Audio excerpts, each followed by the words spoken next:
We were on the afternoon break on the second day of questioning of the undercover police officer Robert Hastings, who, using the cover name Rob Harrison, infiltrated No Borders Network, State of Emergency Collective, the International Solidarity Movement, and abused a woman we're calling Maya in an abusive, deceptive sexual relationship. I am joined off screen by Lindsay from Police Spies Out of Lives. Hello. What have you made of what we've heard this afternoon? Oh, well, it's a particular horrendousness, isn't it, from this particular person? I mean, we've got to remember that these are the people who received a tap on the shoulder from Special Branch Management. These are the people they wanted because literally they have no soul. They can go out there and they can do anything to people who are considered, subversive, sort of will affect the economic prospects of the UK, all that shit that they come out with in order to keep a political eye on people. And he is just such an example of the type of people that they wanted. Literally, he could do anything. He's lying his way entirely through these proceedings here. He doesn't recall anything. He's refusing to answer even the most basic of questions until, and total kudos to Sarah Hemingway. She is boxing him very politely.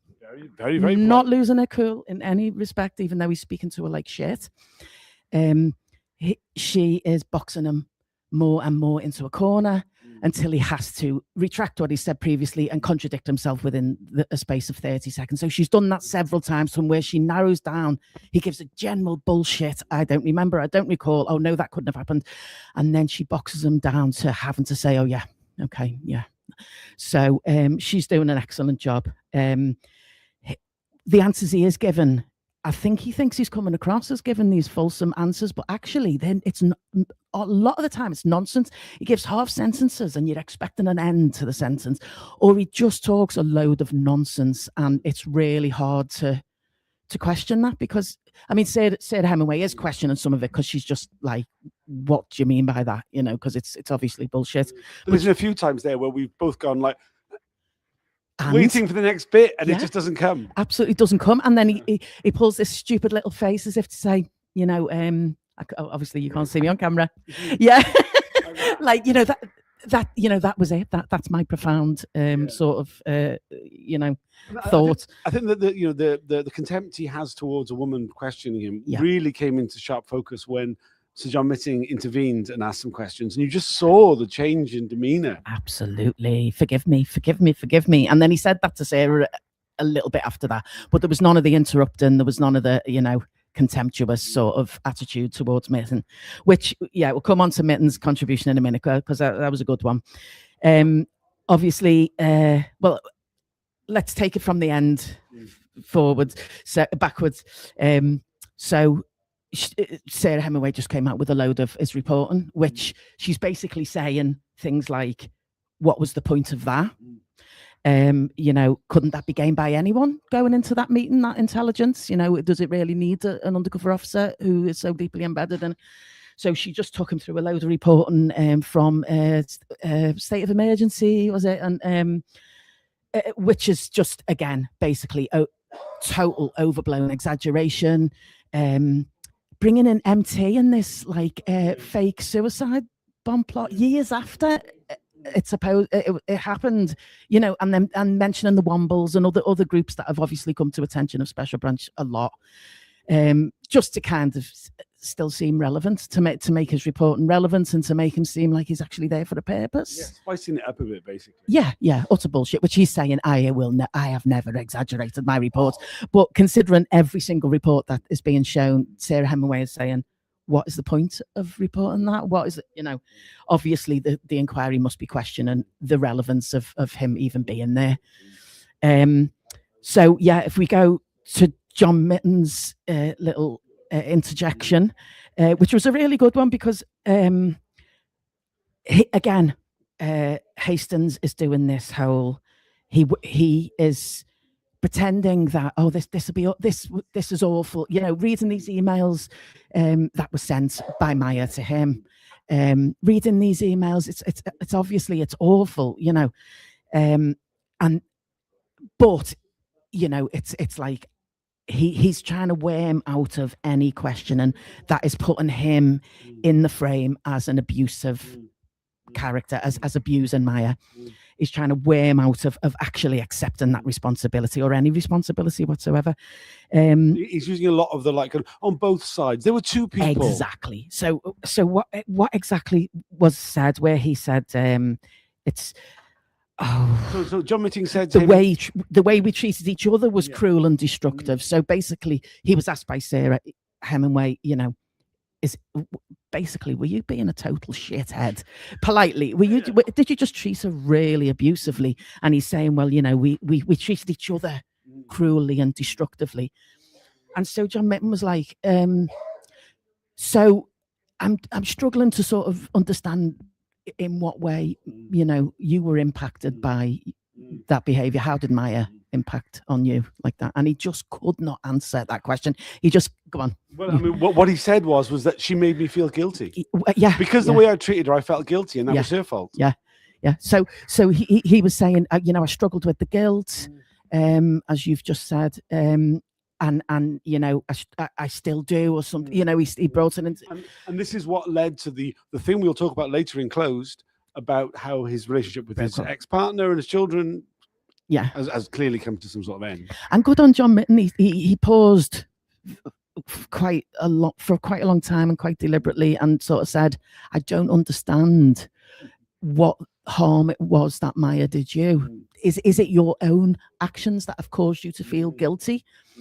And Hastings gave another bullshit variation. It was a two-way street. There were two people in this relationship. It's not just one person, it's two people. And so Mitton again repeats the same thing. How was that Maya impacting on you? Was that not just your own guilt? And then he apologized and said, "I'm sorry, I can't make myself understood to you. I'm sorry, I can't explain well enough for you to understand."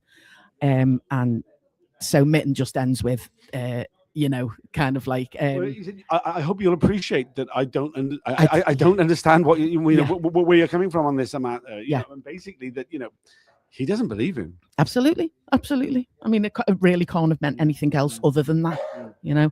But again, and he said, oh God, awful. So this whole load of really awful, like these emails from Maya are all that we can see. So, and one's from him too, Maya. One's from him, but the really, really awful, distressing stuff he doesn't reply to. So there is no reply from him, and he keeps saying he keeps asking for the receipts. Basically, he keeps saying, he wants the proof. He wants to see the emails. He wants to see the text. He's repeatedly asking for text, even though Sarah Hemingway keeps saying, "We don't have text. We only have emails." She said that about 4 times because he keeps asking for the texts. But yeah, he keeps saying, "Do you have that?" And every time she answers, "No, we don't have text. We just have the emails." He smirks. Yeah, it's like a smirk. Like, I'm vindicated. Ha, you don't have the evidence. Yeah. I mean, it's really, really awful stuff, which is obviously happened because Maya's written it in emails. It's obviously damaged her greatly, because, you know, several officers have done this where they have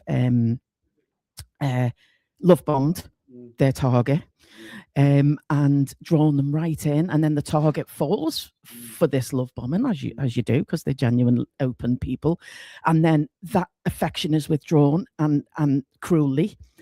And then they're gaslighted for feeling an emotional reaction to just being ditched without explanation, you know, after all of this love bombing. So he did the same to Maya, just ditched her. And you can see the pain in these emails, and he just doesn't answer them. So he's kind of pretending he's almost never seen them before. He's saying, "Where's my reply?" Well, there wasn't a reply. Sarah Hemingway keeps telling him. Therefore, I can't comment. I can't comment. I can't. I don't recall. He said, "I don't recall." It must be 600 times during that one session. He gives a really weird look. I don't know whether he's looking at Maya in the public gallery or not, but every time he sort of says that he was badly impacted by things, he gives this really pointed look at what looks to be in Maya's direction. It's chilling. It's really chilling. He's. Yeah, I think a few people are picking up on this. He is making faces in the direction of the public gallery towards where Maya is sitting throughout his evidence. Absolutely, it is particularly gross. Yeah. So he doesn't. He claims not to remember things like. So one really cruel thing was. So he's had a vasectomy. He doesn't tell Maya that because this is in his real life, you know. So he doesn't tell her that. She thinks she has a pregnancy scare. He does not seek to put her mind at rest, even though she's obviously in turmoil about this. And now he doesn't remember it. Yeah. He doesn't remember a pregnancy scare happening. Also, whenever Sarah Hemingway brings up the pregnancy scare, he corrects her and goes, "It couldn't have been a pregnancy scare because I'd had a vasectomy." Yes, yeah. Again, it's like this nonsensical answers. It's like he's just presenting a load of nonsense that is really difficult to argue against because it's nonsense. And I don't know whether he's deliberately doing that or whether he thinks he's giving clever answers. And you know, I don't get it. I really don't get it because he's coming across very badly indeed. And I don't know whether that's his intention, just to say a load of bollocks, just to get through these days without, you know. But he's being pinned down constantly, and he just gives bollocks in reply. And yeah.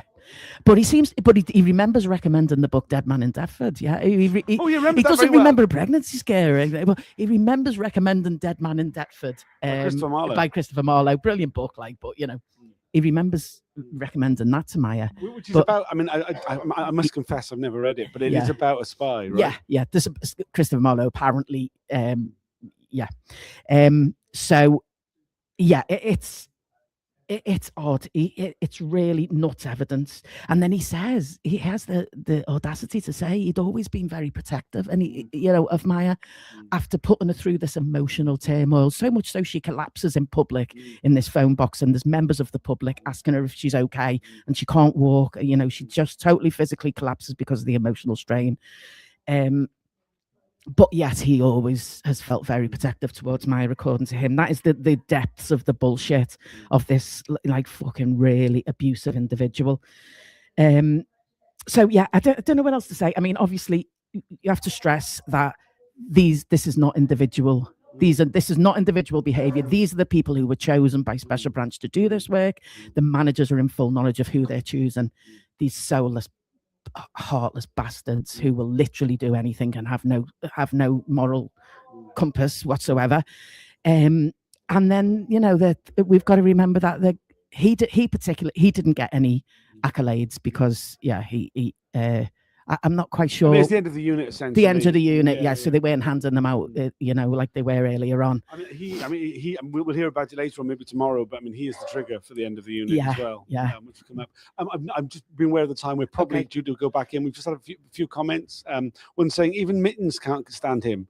HN18 Rob Hastings is beyond the pale. Yeah. Another one saying, and Mike Hughes tweeted photographic memory of everything he didn't do and no memory of what he did do. Yeah, yes. Absolutely. Spy Cops are unfettered fascism. The cruelty is the point. Certainly true for Rob Hastings. Vile. Another one. I may never be able to eat bird's eye again after seeing this. Oh no! Don't put that in my head. Thanks for joining us. We better go back in. The hearings restarted. We'll do a longer update at the end of the day. Thanks for joining, and please.